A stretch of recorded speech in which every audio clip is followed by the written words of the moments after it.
तो बात करें अगर जियो की, तो भाई जियो फाइनेंस स्टॉक जो कि अभी एक मार्केट में न्यूज भी आई थी जियो फाइनेंस स्टॉक से रिलेटेड, और जिसमें बैंक ऑफ अमेरिका ने अपनी हिस्सेदारी करने के लिए बोला है। और बैंक ऑफ अमेरिका जो कि मतलब 250 साल पुरानी एक कंपनी है, बैंक है, और उसको बैंकिंग सेक्टर में बहुत ज्यादा एक्सपीरियंस भी है भाई साहब।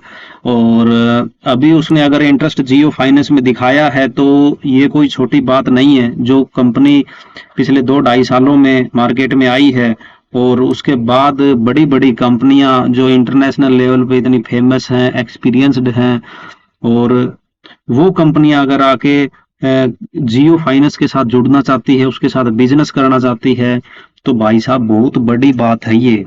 ठीक है। और ये वीडियो मैं इसलिए बना रहा हूँ क्योंकि कुछ लोग इस स्टॉक में फंसे हुए हैं। किसी ने ले लिया 300 रुपए पे, किसी ने 350 रुपए पे। जब आईपीओ आया था स्टॉक का, तो स्टॉक ने एक बार उछाल दिखाया, और बाद में फिर क्या है कि क्वार्टरली रिजल्ट अच्छे ना होने की वजह से या फिर प्रॉफिटेबिलिटी ना होने की वजह से स्टॉक में काफी गिरावट देखी गई, और 200 रुपए तक के स्तर को स्टॉक ने छुआ था। लेकिन अभी स्टॉक लगभग 245 पे आज की डेट में चल रहा है। 20 तारीख की आज की डेट में स्टॉक चल रहा है। तो दोस्तों, जियो फाइनेंस सिर्फ एक फाइनेंस प्रोडक्ट सर्विस प्रोवाइड नहीं करता। जियो फाइनेंस के अंदर आपको, जैसे बजाज ने क्या किया था कि स्टार्टिंग में जब आया था बजाज, तो शुरू में गाड़ियों पे, प्रॉपर्टी पे लोन उन्होंने देना शुरू किया। बाद में धीरे धीरे उन्होंने मार्केट को समझा, और personal loan, student loan, education loan, everything Bajaj देने लग गया। और बजाज ने इतना बड़ा ग्रुप बना दिया। आज के टाइम बजाज क्वार्टरली 5-5, 10-10 हजार करोड़ रुपए मतलब कि प्रॉफिट निकालता है। तो जियो तो मुकेश अंबानी की कंपनी है, और जियो ब्रांड एक ऐसा है, रिलायंस का ब्रांड है जो, तो इनके पास पैसे की तो कमी है ही नहीं भाई साहब। ठीक है, पैसे की कमी नहीं है। और मोनोपोली रिलायंस की, हर इनका पूरा इकोसिस्टम है। अगर आप देखोगे टेलीकॉम सेक्टर में इन्होंने आगे भूचाल मचा दिया था, कंपटीटर को खा गए। ठीक है। तो आप जहां पे भी जाओगे तो जियो का प्रोडक्ट या रिलायंस का प्रोडक्ट आपको देखने को मिलेगा। तो इनकी मोनोपोली, और इनको प्रचार करने के लिए भी इनको एक स्पेशली मतलब किसी कंपनी को जीरो से नहीं उठाना पड़ता। इनके पास में हर प्रकार का पूरा एक इकोसिस्टम है।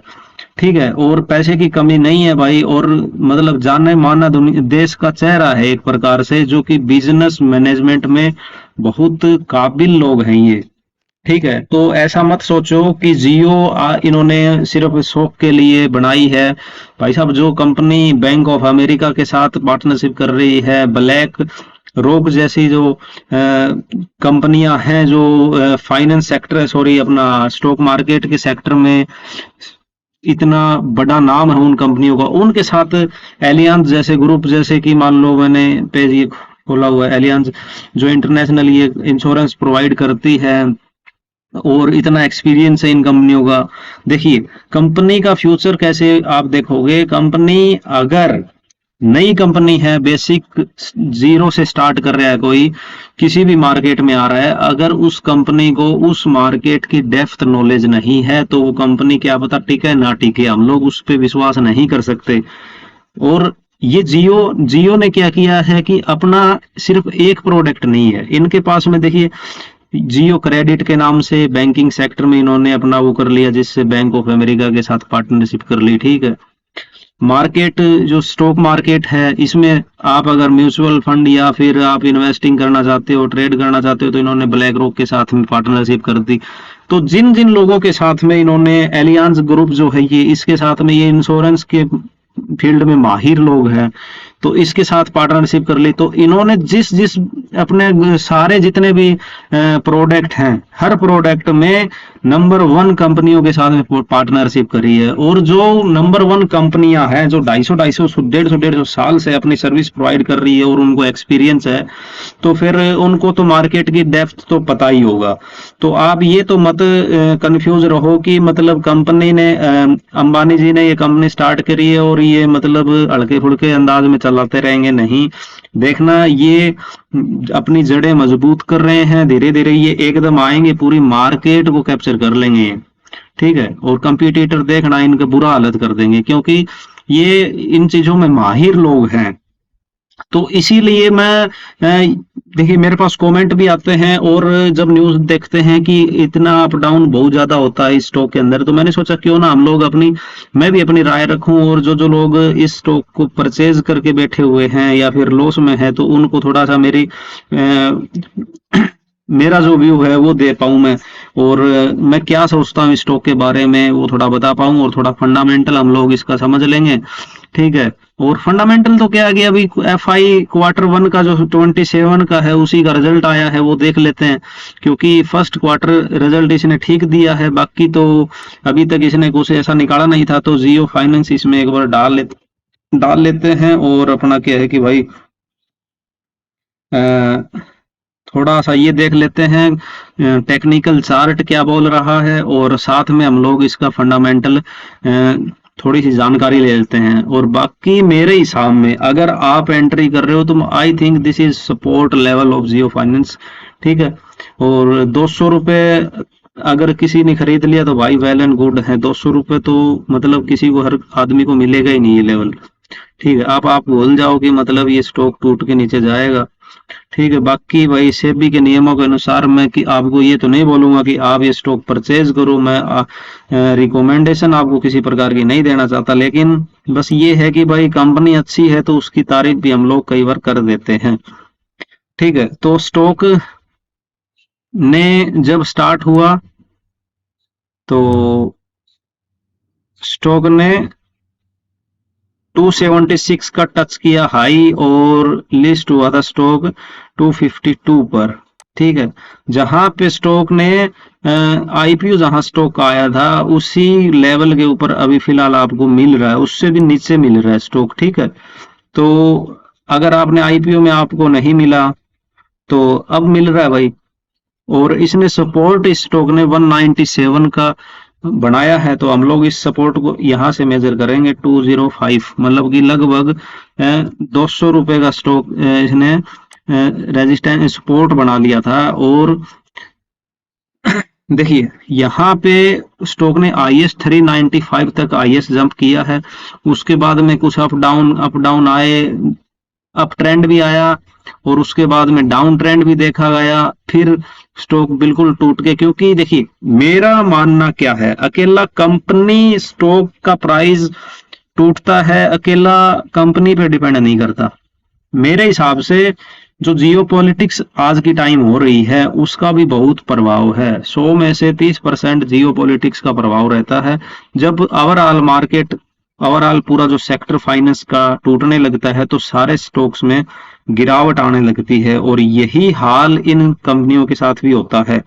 हालांकि इस स्टॉक ने कुछ ऐसा अच्छा कुछ किया नहीं था, और एफआईडीआई भी इस स्टॉक से भागने लग गए थे, तो इस वजह से भी क्या है कि स्टॉक नीचे जाने लग गया था। लेकिन अब जिस लेवल पे स्टॉक बना रहा है, एक ट्राइंगल फॉर्म में आ रहा है, तो ब्रेकआउट यहां से देगा, और जियोपॉलिटिक्स ठीक रही, मार्केट ठीक रही, क्रूड ऑयल ठीक रहा, अगर डॉलर और टूटा थोड़ा तो भाई स्टॉक अच्छे खासे मतलब जंप दिखाएगा, वो एक फाइनेंस सेक्टर में पूरे में ही जंप आएगा, ठीक है। और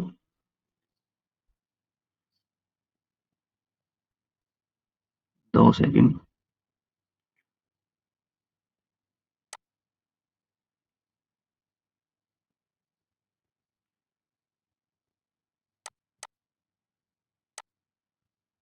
तो ये स्टॉक एक प्रकार से ट्राइंगल बनाने की कोशिश कर रहा है, सेंडिंग ट्राइंगल जिसको बोलते हैं, ठीक है। इसको आप अगर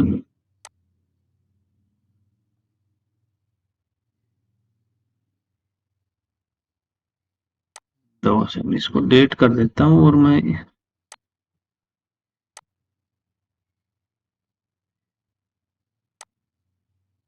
ये देखो, अगर भाई टेक्निकल चार्ट के हिसाब से हम लोग जो निकालते हैं वो देखा जाए तो, इसको मैं थोड़ा छोटा कर देता हूँ यार, ठीक है। अब स्टॉक ने क्या किया, ओपनिंगली स्टॉक ने सपोर्ट बनाया और स्टॉक ने रेजिस्टेंस को टच किया, फिर स्टॉक कंसोलिडेट हुआ है, ठीक है। कई बार यहां पे इसको तोड़ने की कोशिश करी है लेकिन नहीं टूटा, स्टॉक फिर नीचे आया वापस और इस सपोर्ट लेवल को टच किया, ठीक है। सपोर्ट लेवल को टच करने के बाद में फिर स्टॉक ने कोशिश करी कि ऊपर जाऊं, लेकिन इस जो ये यहां पे जो बैठे हुए थे सेलर, इनको नहीं तोड़ने दिया और स्टॉक फिर सपोर्ट को टच किया, ठीक है। और फिर स्टॉक ने बाउंस बैक दिखाया है अप ट्रेंड में, ठीक है। यहां से मतलब 15 अप्रैल को स्टॉक, 8 अप्रैल को स्टॉक लगा और फिर अप्रैल, और ये देखो ये पूरा अप ट्रेंड चला है। जब तक पिछला लो ना टूटे तब तक स्टॉक का क्या है कि अप ट्रेंड ये जो चल रहा था। उसके बाद में इसने फिर कंसोलिडेशन फिर करी, इस कंसोलिडेशन एरिया को भी ये क्रॉस नहीं कर पाया, फिर स्टॉक टूट गया। रीजन क्या था कि क्वार्टरली रिजल्ट अच्छे नहीं थे भाई, ठीक है। कंपनी कुछ कर नहीं रही थी, सिर्फ जियो अपने नाम पे, अपने ब्रांड फेस वैल्यू के ऊपर स्टॉक अप डाउन हो रहा था। और भाई जब फंडामेंटली स्ट्रॉन्ग ना होगा स्टॉक कितने भी अच्छा ब्रांड हो, ठीक है, उसमें छोटा मोटी गिरावट तो आने को देखने को मिलेगी, ठीक है। और उसके बाद फिर ये इसने मतलब क्या है कि कंसल्टेशन स्टार्ट कर दी नीचे। अब आपको एक चीज में देखने वाली, सोचने वाली बताता हूं, जब स्टॉक ने ऊपर की तरफ कंसल्टेशन किया, स्टॉक ब्रेकआउट नीचे, ठीक है। आप सोचना, मेरा विचार है ये, ठीक है। उसके बाद में यहां कंसल्टेशन किया, नीचे की तरफ स्टॉक ने ब्रेकआउट दिया, कितना 245 से स्टॉक ने दिया रेट 333-35, फिर ऊपर कंसल्टेशन किया, स्टॉक ने ब्रेकआउट किया नीचे, मतलब ऊपर कंसल्टेशन कर रहा है रेक्टेंगल टेंगल, इसमें जो ट्राइंगल जो है ये, सॉरी रेक्टेंगल बोल रहा हूं, जो इसने बनाई है, ठीक है। तो नीचे की इसको कंसल्टेशन को, पूरे इस एरिया को ब्रेकआउट करके नीचे आया, फिर अब नीचे कंसल्टेशन कर रहा। आप ये देखो ना, यहां कम कंसल्टेशन किया, नीचे कम किया, कम गैप अप मिला, कम स्टॉक उछला लगभग 335 तक, ठीक है। ऊपर फिर इसने काफी टाइम बिताया, कितना 8 जुलाई से भाई साहब जनवरी, लगभग 5-6 महीने इसने इस रेंज में कंसल्टेट हुआ ये स्टॉक, ठीक है। और उसके बाद में कहा नीचे टूट गया, 245 पे आ गया। अब फिर नीचे कितना कंसल्टेशन, कितना टाइम ले रहा है ये नीचे, लगभग 2 मार्च से लेके और 4 अगस्त तक, लगभग 4-5 महीने बिता दिए। और अब स्टॉक क्या है कि कोशिश कर रहा है कि यहां से ब्रेक डाउन करने की, और ब्रेक डाउन करेगा स्टॉक तो इसकी कोई सीमा नहीं है। लेकिन इस चीज का और मैं एक बार और बता दूं, हो सकता है इसने स्टॉक ने, देखो ये तो लेवल, सपोर्ट लेवल तो बना ही लिया है 200 से नीचे, तो मेरे हिसाब में अगर टूट गया तो फिर ये क्या पता 150 पे जाके रुके, वो अलग चीज है। मार्केट में कुछ भी हो सकता है, इसका हम लोग कुछ नहीं बता सकते। लेकिन जितने एनालिस्ट हैं, मैं आपको दिखा भी दूंगा, जब फंडामेंटल हम इस कंपनी के चेक करेंगे तो जितने भी एनालिस्ट हैं और हैं, उन्होंने रिकमेंडेशन बाय की दी है। और बाय की रिकमेंडेशन में क्या है कि फिर स्टॉक के कम चांसेस हो जाते हैं और एक मार्केट बिहेवियर बन जाता है कि भाई हाँ ये स्टॉक ऊपर जाएगा। और दूसरा भाई साहब, अब क्वार्टर का इसका रिजल्ट देख लोगे ना, इतना बढ़िया रिजल्ट आया है ना, ठीक है। 144-45 की % के हिसाब से ग्रोथ है। बस डिपेंड ये करता है, अगर सेकंड इसका क्वार्टर आएगा 527 का, तो भाई साहब ये देख लो, अगर अच्छा क्वार्टरली रिजल्ट आ गया तो ये स्टॉक डबल हो जाएगा, मैं गारंटीड लिख के दे रहा हूं। मैं ये नहीं कह रहा कि आप ये स्टॉक खरीदो, I just want to clear my point of view, ठीक है। मैं इस कंपनी के बारे में क्या सोचता हूं और ये चार्ट क्या कह रहा है। मैं किसी भाई को यहाँ पे स्टॉक परचेज करने के लिए नहीं बोल रहा, आप अपने रिस्क पे परचेज करो। देखो मैं कोई फाइनेंशियल एडवाइजर नहीं हूं, I am just a analyst research करता हूं मैं मार्केट पे, और हम लोग सिर्फ और सिर्फ एजुकेशन पर्पज के लिए हम लोग ये मार्केट चार्ट खोले बैठे हैं। ठीक है, तो अभी स्टॉक क्या हुआ, अभी यहां से अगर इस लेवल को तोड़ेगा तो जंप दिखाएगा, अगर नीचे जाएगा तो फिर और नीचे जाएगा भाई, इसकी मेरे को कोई गारंटी नहीं। देखिए ये सेबी के नियमों के अनुसार नहीं है, हम लोग आपको लाइव ट्रैक करके या फिर बताएं, लाइव ट्रैकिंग में आपको रिकमेंडेशन दे, सिर्फ हम लोग सिर्फ एजुकेशनल पर्पज के लिए, आप समझ रहे हो ना, एजुकेशनल पर्पज के लिए हम लोग ये चीजें कर रहे हैं। तो ये तो है इसका टेक्निकल चार्ट, एक देसी भाषा में अगर समझे तो। दूसरा भाई स्टॉक के जो कंपनी है जियो फाइनेंस, इसने क्या क्या प्रोडक्ट अपने दिए हैं, जिन जिन प्रोडक्ट इसके अंदर जो सब्सिडरीज कंपनी है, एक तो पेमेंट बैंक, जिसमें हम लोग देखो पेमेंट बैंक में आप saving pro account, saving account, BPS, debit debit account जो भी है अपना खोल सकते हो। क्रेडिट कार्ड इशू करेगी कंपनी, लोन्स प्रोवाइड करेगी। ठीक है, इन्वेस्टमेंट जिसकी ने ब्लैक रॉक के साथ में पार्टनरशिप करी है, और इंश्योरेंस, इंश्योरेंस इसमें क्या है कि अपना एलियंस ग्रुप जो है, साथ में टैक्स फाइलिंग, फाइनेंस, जियो पॉइंट्स, मतलब इतने सारे ऑप्शन कंपनी ने दिए हैं, और इन इन कैटेगरी में कंपनी काम करेगी। ठीक है, तो कंपनी देखिए आज का टाइम है आने वाला फाइनेंस, फाइनेंस का टाइम है, स्टॉक मार्केट, फाइनेंस, क्रिप्टो, ये टाइम है। और जो लोग इस कैटेगरी में महारत हासिल कर लेते हैं या फिर अपना 100% देके इस कंपनी को अगर बढ़ाएंगे तो भाई साहब ब्राइट फ्यूचर है। ठीक है, दूसरा भाई अगर आपने चैनल को अभी तक सब्सक्राइब नहीं किया तो आप हमारे चैनल को सब्सक्राइब कर सकते हैं, हम लोग ऐसी वीडियोस लेके आते रहते हैं। और कल हमने बजाज हाउसिंग फाइनेंस के बारे में बताया था। ठीक है, और स्टॉक मार्केट रिसर्च के नाम से हमारा ये छोटा सा चैनल है। कोशिश करते हैं कि भाई मैं, मेरे जो विचार हैं, देखिए मेरा चैनल बनाने का मकसद क्या था, मेरा चैनल बनाने का ना कोई पैसा कमाना, ना यहाँ से कोई सब्सक्रिप्शन प्लान बेचना, तो हमारा तो वो थॉट है नहीं। बस मैंने कम से कम लगभग 4-5 साल हो गए इस मार्केट में, तो जो हमने सीखा है वही मैं इधर सिखाने की और आपके साथ रिसर्च करता हूं मैं। ठीक है, फर्स्ट टाइम मैंने टैब खोल के अभी बैठा हूं, और मैं जो चीजें दिख रही है वो हम लोग आपस में चर्चा कर रहे हैं बस। ठीक है, तो ये चीज है। अब यहाँ पे हम लोग सर्च कर लेते हैं जियो फाइनेंस। ठीक है, तो जियो फाइनेंस के आंकड़े फंडामेंटली क्या कह रहे हैं, एक पैग फॉर्मूला जो मेरे पास में है वो भी मैं आपको बताऊंगा। पीई प्लस में ग्लोबल ग्रोथ जो होती है उसका पैग फॉर्मूला जो मैंने बना रखा है वो भी आपको बताऊंगा मैं। ठीक है, तो देखो की फंडामेंटल्स में 1,62,338 करोड़ रुपए की मार्केट कैप है, पीई रेशियो 77 है। ठीक है, पीई रेशियो का ऐसा होता है जैसे मान लो पियर्स मार्केट जो पीई रेशियो होता है, कई कंपनियों का होता है 15, 20, 50, कम से कम 10। तो इसका स्वतंत्र है, ये गुड है या फिर बैड है, ये भी हम लोग चर्चा करेंगे इस वीडियो में। और पीई रेशियो कैसे देखा जाता है और कौन सा पीई रेशियो बढ़िया रहता है किसी हिसाब से।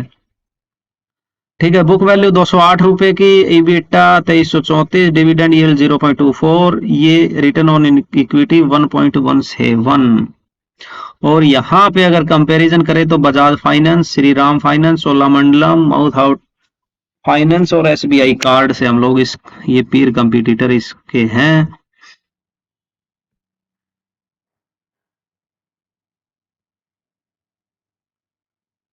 अब देखो यहाँ पे जो एनालिस्ट है वो suggest that investor can by the stock. भाई साहब 100% बाय की रिकमेंडेशन दे रखी है यार, 100%।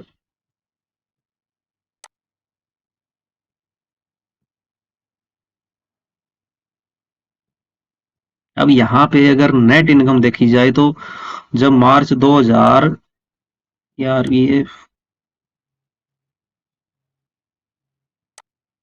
तो दोस्तों मार्च 2025 में 316 रुपए नेट इनकम, 316 करोड़ रुपए नेट इनकम थी कंपनी की मार्च 2025 में। ठीक है, और फिर 324 करोड़ जून में, ठीक है। जून में 324 करोड़ रुपए कंपनी ने नेट इनकम दिखाई, और फिर बढ़ के सितंबर में 695 करोड़ रुपए हो गई, फिर दिसंबर में घट गई थी इनकम, 269 हो गई थी, 272 मार्च में 2026 में, और अब की बार जो आई है वो 830 करोड़ रुपए नेट इनकम दिखाई है। ठीक है। और प्राइस की बात करें तो प्राइस मार्च में 227 रुपए, फिर 326, 293, ये क्वार्टरली प्राइस बता रहा हूं मैं। ठीक है। तो अब प्राइस जो है वो अभी मतलब 245 के समथिंग है। रिटर्न ऑन एसेट और रिटर्न ऑन इक्विटी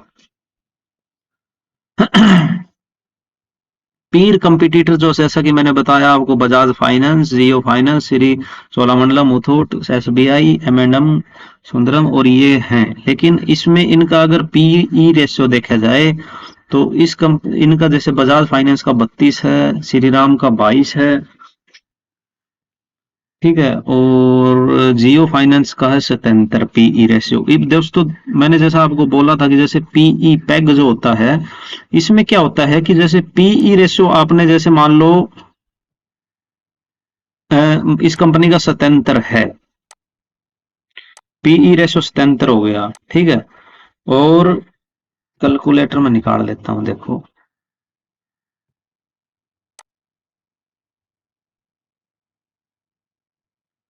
अब होता क्या है, अगर कंपनी ने मान लो 140% ग्रोथ करी है, 140% ग्रोथ करी कंपनी ने, मान लो इस कंपनी ने 140 की है, मैं आपको दिखा भी दूंगा आगे। ठीक है। तो भाग में आप कर दो, बटे आप 2 कर दो, ये आ गया 70 रुपए, 70 रुपए आ गया। तो अगर आपको जिस तरह पेग निकालना हो, पीई, पीयर्स अर्निंग प्लस में ग्रोथ, तो ग्रोथ हुई है 140% क्वार्टरली, और उसका पीई निकालना है तो भाग में 2 कर दो, तो ये हो गया 70 रुपए। और इस कंपनी का पीई रेशियो है 77 रुपए। तो नियर बाय है, मतलब थोड़ा सा महंगा है स्टॉक अभी भी। ये स्टॉक अगर 200 रुपए पे मिल जाए तो बहुत वेल एंड गुड है, और 200 रुपए के प्राइस पे ये स्टॉक, इसकी वैल्यूएशन ठीक है। ठीक है। पी एक तो ये तरीका है। दूसरा मैं एक बार आपको दिखा दूं इसकी मतलब ग्रोथ जो हुई थी।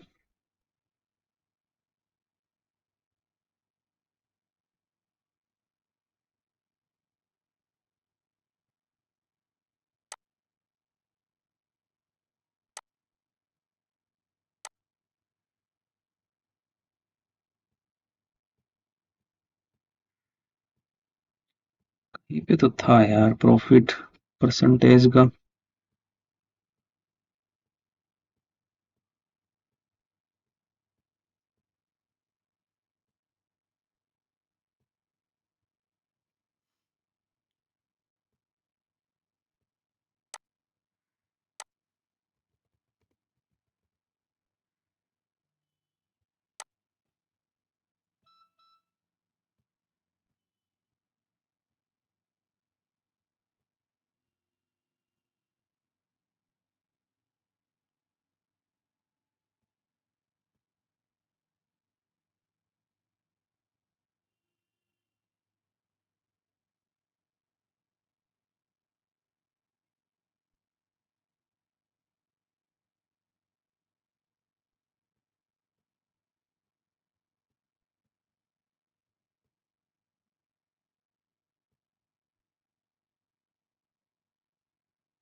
देखो ये रही, the company has delivered substantial profit growth 179.32% over past 3 year।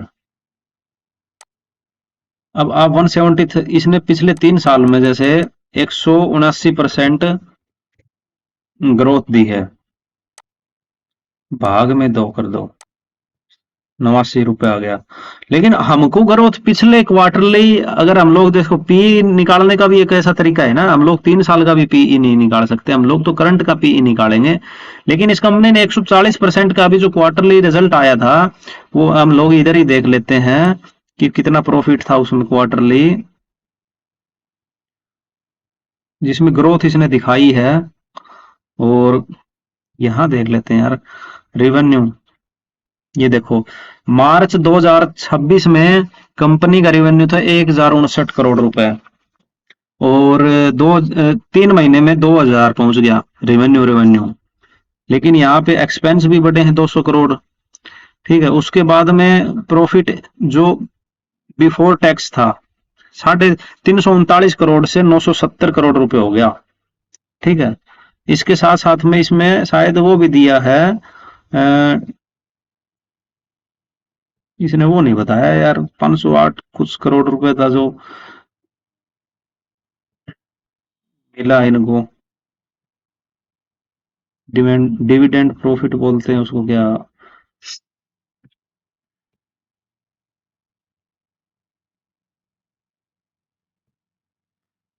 Tax company ने देखो टैक्स, ये 970 में से ये टैक्स काट पीट के नेट प्रॉफिट 830 करोड़ रुपए की प्रॉफिट जनरेट किया है सिर्फ इस जो क्वार्टर FY 27 में है, जो फर्स्ट क्वार्टर में। पिछले जो 2000 मार्च का 2000 जो लास्ट क्वार्टर था, ये 272 करोड़ से सीधा 830 करोड़ रुपए का जनरेट। अगर ये कंपनी बाय चांस 800 का डबल कर देती है, 1500 करोड़ रुपए प्रॉफिट कर देती है, तो स्टॉक भाई फंडामेंटल मजबूत, कंपनी की फेस वैल्यू मजबूत, कंपनी का मैनेजमेंट मजबूत, कंपनी अर्निंग भी दिखा रही है। टाइम देखो, जिस बंदे के पास में लगभग 1 से 2 साल का टाइम है ना, तो कंपनी आपसे टाइम मांग रही है भाई। और टाइम, अगर टाइम के साथ ग्रोथ अच्छी रही तो बजाज फाइनेंस बढ़ने से कौन रोक सकता है ऐसी कंपनियों को।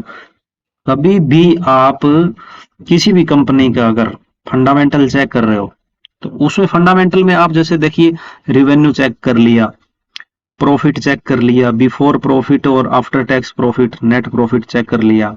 ठीक है, ये तो आप जाके टेबल पे देख लोगे, कोई दिक्कत नहीं, उसमें एक सीधी सी टेबल है ये, और टेबल बनी होगी दिख जाएगा। प्लस में आपने जैसे पीई रेशियो चेक कर लिया, मार्केट में जितने भी कंपटीटर हैं उसके हिसाब से उनका पीई कितना चल रहा है, मार्केट का पीई कितना चल रहा है, और कंपनी का पीई कितना चल रहा है। ठीक है, तो आप पीई के लिए सबसे आसान फॉर्मूला पैग फॉर्मूला जो होता है उसको अपना सकते हो। बाकी इसमें क्या है कि भाई, दो से कभी भी कंपनी आपको चेक करनी कि यार कंपनी, मतलब किस हिसाब से हम लोग किसी कंपनी में स्टॉक में इन्वेस्ट करने से पहले कंपनी के बारे में क्या देखें। तो आप हमेशा मैनेजमेंट टीम जो है उस कंपनी की, उसमें कितनी फुर्ती है काम करने की, किस लगन से वो काम करते हैं, उनका पुराना रिकॉर्ड क्या है। ठीक है, किस ग्रुप की कंपनी है, पहले तो ये देखो। उसके बाद में कंपनी का कैटेगरी देखो, किस कैटेगरी में कंपनी काम कर रही है, और उस कंपनी में उस कैटेगरी में क्या फ्यूचर है, इंडिया में कितनी ग्रोथ है, पॉपुलेशन के हिसाब से कितनी। तीसरी चीज, आप कोशिश करो कंज्यूमर प्रोडक्ट जो सेल करती है कंपनी, उस कंपनी में पैसा लगाने की। कंज्यूमर प्रोडक्ट में क्या है कि भाई, कंज्यूमर को आप ग्राहक को अपना माल कितने भी पैसे में बेच सकते हैं, आपके पास स्किल होने चाहिए। अगर आपकी कंपनी B2C है, business to customer, direct customer से आपकी डील हो रही है, B2C मतलब ग्राहक से डायरेक्ट डील हो रही है, 25 रुपए की आपने शर्ट बनाई, 250 रुपए में बेच दो। ठीक है, लेकिन B2B कंपनी जो बिजनेस टू बिजनेस होती है, जैसे मान लो कोई शिप बिल्डिंग कंपनी है, कोई इंफ्रास्ट्रक्चर बना रही है कंपनी, या फिर कोई ऐसा आइटम जो कंपनी बिजनेस कंपनियों को बना के दे रही है, तो उसमें आप 30 रुपए की चीज 35 रुपए ले सकते हो, उस पर एक लिमिटेड अमाउंट ऑफ प्रॉफिट ले सकते हो आप, अनलिमिटेड नहीं ले सकते। लेकिन ग्राहक जो बिजनेस टू कंज्यूमर होती है, बिजनेस टू कस्टमर होती है, उस कंपनी का प्रॉफिट ग्रोथ अलग ही मिलेगी, उसकी अनलिमिटेड प्रॉफिट ग्रोथ होती है, चाहे आप वो फाइनेंस सेक्टर में हो, चाहे इसमें हो, अपना ये जो भी अपना ब्लिंकिट जैसी या परचून की जैसी चीजें बेचते हैं, कपड़े बेचते हैं, हर प्रकार का प्रोडक्ट जो सेल कर रहे हैं कंज्यूमर्स को, उपभोक्ताओं को, उनको बेवकूफ आपने जैसा बना दिया वैसा माल आपका बिक गया। तो ये 4-5 चीजें होती हैं कि आप किस प्रकार से आप कंपनी के फंडामेंटल देख रहे हैं और फिर आपको लगता है कि हाँ यार इस कंपनी की प्रॉफिट ग्रोथ हो सकती है, फ्यूचर इस कंपनी का ठीक है, तो आप उसमें पैसा अपना डाल दो, इन्वेस्ट कर लो। तो दोस्तों ये वीडियो काफी लंबी हो गई है, लगभग 30 मिनट की वीडियो हो गई, और हमने देखिए कंपनी के बारे में भी पढ़ा, मेरे क्या विचार हैं कंपनी के बारे में, हम लोगों ने ये भी देखा सुना भी। ठीक है, आपका क्या आइडिया है, आपका क्या सोच है इस कंपनी के बारे में, और कौन कौन सा भाई इस कंपनी में कहाँ कहाँ पे आपने स्टॉक परचेज किया है वो एक बार मेरे को जरूर बताओ। ठीक है, और कितने क्या लॉस में चल रहे हो तो आप मेरे को कमेंट बॉक्स में बता दो। और हम लोग इस चैनल के ऊपर स्पेशली स्टॉक की रिसर्च लेके आते रहते हैं, और हमने ये जैसे बजाज हाउसिंग का भी मैंने कल वीडियो डाली थी, तो मैं वीडियो डालता रहता हूँ। अभी शुरुआत है, धीरे धीरे हम लोग और ज्यादा कंपनियों के बारे में रिसर्च लेके आएंगे। और दूसरा चीज, हम लोग भाई यहाँ पे किसी प्रकार की बाय और सेल की रिकमेंडेशन नहीं देते, और I am not a SEBI registered. ठीक है, मैं खुल्लम खुल्ला बोलता हूँ, मुझे आपसे कोई कोर्स नहीं बेचना है, बस just I want to share my experience with you, because everyone not in perfect in this market and don't know about what is the psychology of market, what is the geopolitics। ठीक है, क्या जियो politics का effect है इस market पे, तो ये चीजें नहीं जानता है आदमी एक। ठीक है, स्टार्टिंग से अपनी स्टार्टिंग करता है इन्वेस्टिंग से, धीरे धीरे छोटा अमाउंट से, तो हम लोग सोचते हैं कि हमारे साथ जुड़ के कुछ तो हम लोग जो जानते हैं 4-5 सालों में हमने जाना है वो कुछ तो समझ पाए, तो इसलिए वीडियो बनाता रहता हूँ। तो मिलते हैं, थैंक यू, किसी अन्य वीडियो में, और तब तक चैनल को सब्सक्राइब कर लो, शेयर कर लो। ठीक है, जय श्री राम, जय हिंद।